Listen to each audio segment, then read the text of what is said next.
नमस्कार। आज मैं आपके सामने लेकर आई हूँ मनु भंडारी की कहानी हिम्मती सुमेरा। यह कहानी न राजा की है न रानी की, न मन बहलाने वाले परियों की। यह एक मामूली से बच्चे की मामूली सी कहानी है। इस बच्चे के पास पुराना सा एक बस्ता है जिसमें वह अपनी कॉपी किताब भरकर स्कूल जाता है।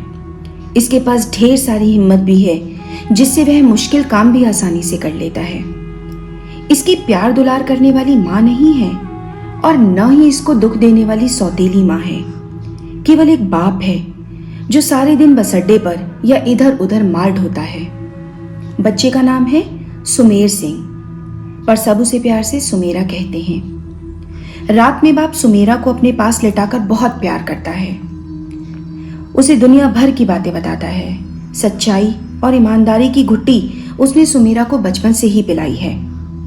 सुमेरा के नन्हे मन में यह बात पत्थर की लकीर की तरह जम गई कि चोरी, झूठ और बेईमानी से बढ़कर पाप दुनिया में कोई नहीं है। एक दिन शाम को खाना बनाकर और घर का काम पूरा करके वह पढ़ रहा था। तभी उसने देखा कि 3-4 लोग उसके पिता को उठाकर चले आ रहे हैं। पता लगा कि बहुत जोरों से उसके पिता का सर चकराया और फिर वे बेहोश हो गए। आसपास के लोग उसको अस्पताल ले गए। 2 दिन के बाद जब बेहोशी टूटी तो उसके दोनों पैर बेकार हो चुके थे। लकवा मर गया था, पैरालिसिस हो गया था उसके पैरों में। बेचारा 10 बरस का सुमेरा करता तो क्या करता। आसपास वालों ने कहा पढ़ाई छोड़कर कोई नौकरी कर ले, पर सुमेरा के मन में तो पढ़ाई की धुन समाई हुई थी। मगर अब वह पढ़े तो काम कैसे करे और काम ना करे तो खाए कैसे। छोटा सा सुमेरा और इतनी बड़ी मुसीबत। सुमेरा था बड़ा हिम्मती, घबराया नहीं। पास में ही सब्जी बाजार था।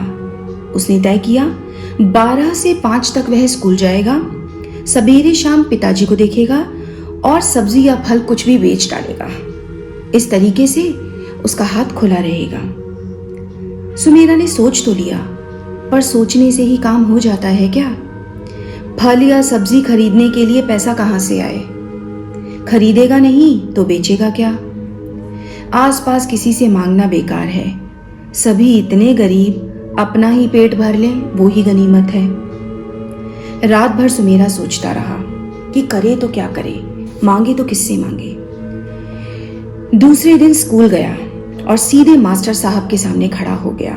उन्हें सारी बात बताई और उन्हें कहा मुझे काम करने के लिए कुछ रुपए उधार चाहिए मास्टर साहब। मास्टर साहब उसके कहने के ढंग पर चकित हो गए। उन्होंने उसे 30 रुपए दिए और कहा बेटा ये उधार नहीं है, ये तुम्हारे लिए इनाम है, वापस करने की जरूरत नहीं है। इनाम? इनाम किस बात का? मैंने तो कुछ नहीं किया। यह उधार है मास्टर साहब और उधार ही रहेगा। मास्टर साहब ने प्यार से उसकी पीठ थपथपाई। सुमेरा ने मंडी जाकर 30 रुपए में संतरे की एक टोकरी खरीदी, खुद सिर पर उठाकर लाया, पुराने कागजों के लिफाफे बनाए और सवेरे सवेरे जाकर सब्जी वालों के बीच बैठ गया। गा गा कर आवाजें लगाने लगा। आखिर शाम तक उसने 36 रुपए के संतरे बेच डाले। 4 संतरे बचे, इन्हें मैं बापू को खाने के लिए ले जाऊंगा। 36 रुपए में से 30 रुपए में कल के लिए रख लूंगा। 1 रुपया उधार चुकाने का अलग रख लूंगा। 5 रुपए में आटा दाल आ जाएगा। सोचकर सुमेरा इतना खुश था कि मानो उसको खजाना मिल गया हो। दूसरे दिन फिर वही सिलसिला। आज वह और भी जोर जोर से आवाजें लगा रहा था। बिक्री भी अच्छी खासी हो गई, पर शाम को एक अजीब बात हुई। साइकिल के हैंडल पर थैला लटकाए एक आदमी हर ठेले वाले के पास रुकता और इशारों में कुछ बात हो जाती। वह आदमी सुमेरा के पास भी आकर खड़ा हुआ। सुमेरा तो कुछ समझा नहीं। पास वालों ने चुपके से कहा 2 रुपए थैले में डाल दे चुपचाप। नहीं, मैं नहीं डालूंगा। 2 रुपए क्यों दे दूं? अगर 2 रुपए इसको दे दूंगा तो हम खाएंगे क्या? और फिर मुफ्त में क्यों दूं? उसने कोई सामान थोड़ी ना खरीदा है। सुमेरा ने तर्क वितर्क किया। साइकिल वाले आदमी ने घूर कर सुमेरा को देखा और वहां से चला गया। बाद में बगल वाले आदमी ने बताया वह पुलिस का आदमी था। बिना लाइसेंस के यहाँ बैठकर जो हम सामान बेचते हैं ना, सबको 2-2 रुपए देने पड़ते हैं और तूने नहीं दिए, अब तेरे पास मुसीबत आएगी। 2 दिन बाद कमेटी की गाड़ी आई। कुछ लोग तो भाग गए वहां से। सुमेरा जहां बैठा था वहीं बैठा रहा। 4-5 लोग गाड़ी से नीचे उतरे। सुमेरा तुरंत उस दिन वाले आदमी को पहचान गया। थोड़ा डरा भी, पर समझ नहीं पाया क्या करे। जो लोग नहीं भाग पाए उनका सामान छीनकर गाड़ी में भर दिया गया। सुमेरा की टोकरी, संतरे सब गाड़ी के अंदर, सुमेरा बाहर। रोते हुए चिल्लाकर सुमेरा ने सामान वापस करने को कहा, पर उस बेचारे की, उस गरीब की सुनता कौन। रात भर सुमेरा रोता रहा। सबके समझाने पर भी उसकी समझ में नहीं आया कि उसका सामान क्यों छीना गया। बाल बुद्धि थी ना, समझ नहीं पा रहा था। उसके पास लाइसेंस भी नहीं था, तो लाइसेंस दिलवा देते, लाइसेंस के पैसे ले लेते। उसके बापू न बोल सकते थे, न चल सकते थे, वह करे तो क्या करे। बेचारा सुमेरा बड़ा परेशान था। हिम्मत हारना तो सुमेरा ने सीखा नहीं था भाई। याद आया छुट्टी के दिन कभी कभी वह भी बापू के साथ बस अड्डे जाया करता था। रास्ते में राजनिवास मार्ग आता है। बापू कहते थे यहाँ दिल्ली के राजा रहते हैं। उसने कई बार बंगले में झांकने की कोशिश की थी, पर राजा तो आज तक उसे दिखाई नहीं दिए थे। वह अब राजा के पास शिकायत करने जाने की योजना बनाने लगा। उसने सोचा वह सारी बात राजा को बताएगा और अपना माल भी वापस लेगा और उस पुलिस वाले को सजा भी दिलाएगा। सवेरा होते ही वह दौड़ पड़ा, पर पहरेदारों ने उसे अंदर घुसने ही नहीं दिया। उसे बहुत कहा, बहुत मिन्नतें की, पर उसकी किसी ने न सुनी। वह सड़क पर बैठ गया और सोचा कभी तो राजा बाहर निकलेंगे, जब निकलेंगे तभी मैं उनको अपनी बात सुना दूंगा और इन पहरेदारों की भी शिकायत करूंगा। 11 बजे के करीब एक बड़ी सी मोटर कार अंदर से बाहर निकली। दोनों पहरेदारों ने सलाम ठोका। जब तक सुमेरा अपनी जगह से उठकर आता तब तक सर्र से गाड़ी निकल गई। अब क्या हो सकता था, राजा साहब तो चले गए। वह सोच में पड़ गया।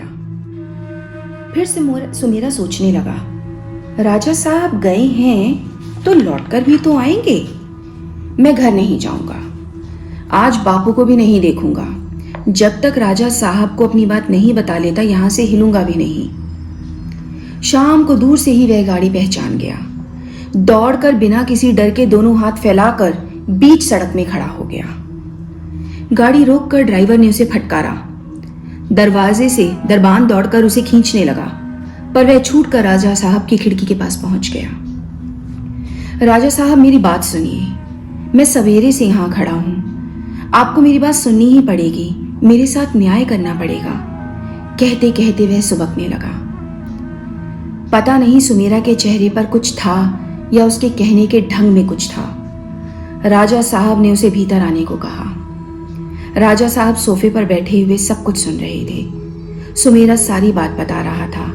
उसने उन्हें एक एक बात बताई बिना झूठ के, ज्यों के त्यों। छोटे से बच्चे की इतनी हिम्मत, ऐसा हौसला। राजा साहब तो दंग रह गए। प्यार से सुमेरा को अपने पास बुलाया, पीठ थपथपाकर शाबाशी दी, फिर दूसरे दिन आने को लिए उसको कहा और उसको विदा कर दिया। साथ में उसे 10 रुपए का एक नोट दिया कि यह तुम्हारा इनाम है, तुम्हारी बहादुरी के लिए, तुम्हारी सच्चाई के लिए। दूसरे दिन सुमेरा ठीक समय पर पहुंचा। आज पहरेदारों ने उसे रोका नहीं। राजा साहब ने उसको लाइसेंस दिया, साथ में 100 रुपए भी दिए। सुमेरा ने कहा मेरा सामान 100 रुपए का नहीं था राजा साहब। राजा साहब कहते हैं कोई बात नहीं, अब तुम 100 रुपए से अपना काम शुरू करो। 1 महीने बाद अपने काम की खबर देने मुझे आना। सुमेरा खुशी खुशी घर लौट आया। यह कहानी नहीं, सच्ची की बात, सचमुच की बात है, आंखों देखी बात है, कानों सुनी बात है। सुमेरा बच्चा नहीं है, एक 20 बरस का जवान आदमी है।